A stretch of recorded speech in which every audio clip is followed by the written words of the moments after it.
This video is all about managing your investments with SuperMonitor. So from SuperMonitor's main menu, select Manage Investments. You have four options. The first one's to do with bank account interest. This is where, as you earn interest from banks, that you need to have that registered within your portfolio. So again, it's just select the respective bank and bank account, add the interest that you have earned, select the date the interest was paid, and then add the interest, and it recognizes that. So that's bank account interest, entering that into your self-managed super fund. Purchase of shares, you can buy a share. Now with this disclosure triangle, if you press there, you've got a list of shares. The quickest way to find it is pull down and come up to a search window and type in, like for instance, CBA, and there it is. So I'll press CBA. It comes up with a name, the purchase quantity, you say 100, press next, price paid $67, press next, transaction fee $20, press next. It's then just displaying for you that the dividend yield is 8% on that share which you've entered previously. Now, where's the money coming from? The money is coming from this account to pay for them, and which account within that bank. I'll take the default. What was the date that you purchased that share, and the dividend for those shares are March and September. Then you might say, yes, I'm happy with that. Press buy, and the share has been purchased successfully. Selling shares. So again, disclosure triangle, it just displays the shares that you actually have in your portfolio. There's the CBA we just purchased. Quantity sold, I sold 50 of them. Press next. Price sold, I sold them for $70. Next, transaction fee was $20. Done. The money that I received from that sale went to the CBA.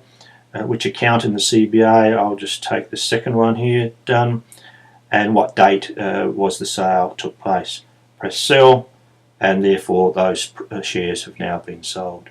Any dividends you might have got, again, disclosure triangle, select from the list of shares that you own. Here's Rio. Dividend paid was $45 or $44. Which bank account did that money get paid into? It went into Bank SA. The account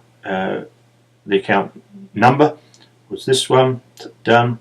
And the date paid was that. So I'm now adding $44 as a dividend for Rio paid on that date, and I just add that dividend. So that's buying, selling, and doing dividends on shares.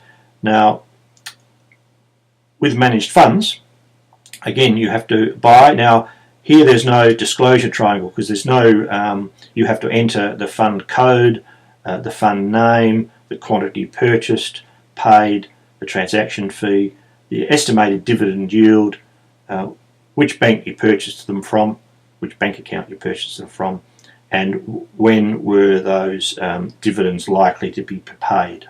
So I won't go through that. It's very similar to what I showed you in the share video. Selling is exactly the same. The disclosure triangle will just show you the managed funds that you own. You can confirm that's the one you've got and how many you've got.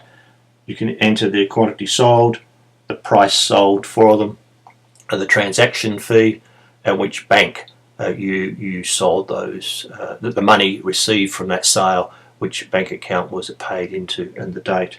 And then down the bottom is just press the sell button. Dividends is exactly the same.